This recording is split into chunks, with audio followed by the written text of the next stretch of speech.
شلام لخون خزيان ميقرة اتلي إقارة دي يوما آها رمشة بتهين أموخون أمخا برصوبة رابا ديا ومشومها من أطرة يونايتد كينغدم إلى خم عدرانا بوليتيقاية من يونايتد كينغدم تيا للخب أرخوتا جو أطرة جرمان بوت صوتات أمتن أطوريتا. Hello and welcome here to our shop, Dr. Peterson. This is our pleasure that you are here, and we like to know about you. Can you tell us something about you, what you're doing? Thank you, and thank you for having me. Welcome.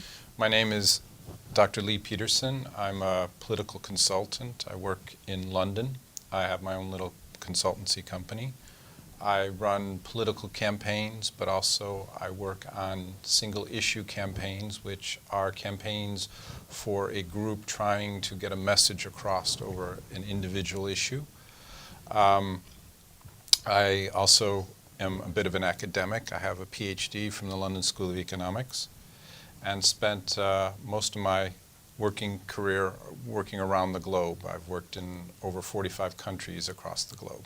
Oh, nice.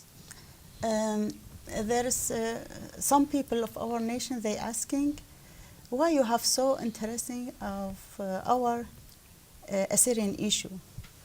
I've worked across the Middle East now since probably the late 90s, and I've worked in Iraq, I've worked in Jordan, I've worked in Yemen, I've worked in Jordan, Syria. And I'm someone who likes a good and compelling story. The Assyrian story is one that is very touching and very heartfelt, that they've been treated so poorly, not only by their neighbors, but by the West itself. And I'm hoping that working with the community, we can begin to piece together an answer to this situation.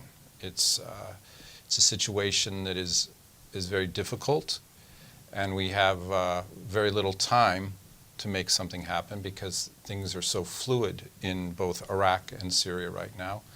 So I'm hoping that with my efforts and the efforts of the people I work with, we can begin to have some success in getting the Assyrian message across both to the region and to the West. Okay. And we want to ask you, what's your opinion of the future of Assyrian in our homeland?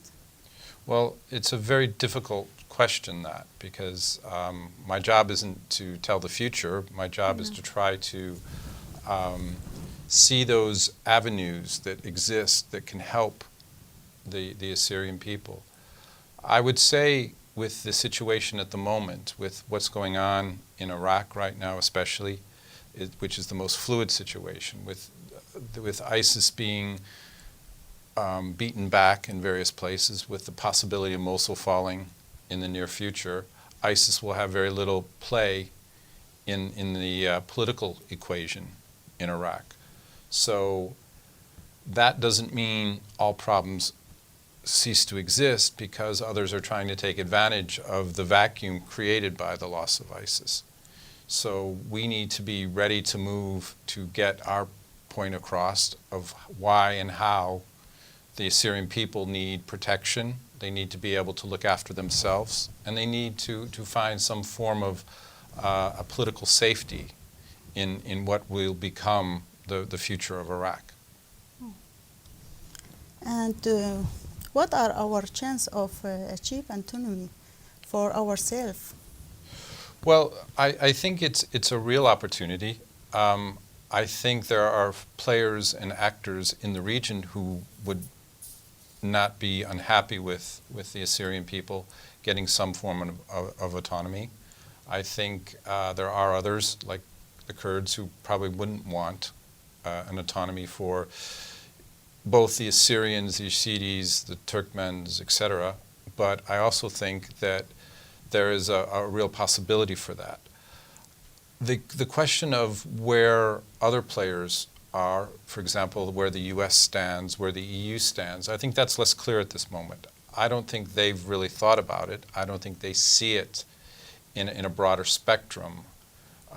We recently spoke to Elmar Brok from the European Parliament, and his point to us was there's mainly three players involved in Iraq, and that being the Sunnis, the Shiites, and the Kurds. And it begs the question, why aren't the other groups represented, and why aren't you looking at it with the position that we had these three players and the government of Iraq didn't work to protect those minorities? And I always believe that the role of a democracy is not to give the majority the voice. The role of democracy is to make sure that the majority does not harm the minority. It protects the minority, and that hasn't happened.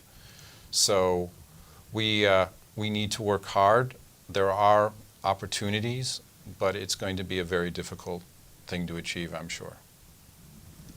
And the question is what we can do for ourselves to be our voice to be heard by both of the median and the Western power. I think the most important thing is to speak with one voice. I think that hasn't happened, and I think that's hurt the Assyrian people. I think there's many voices out there.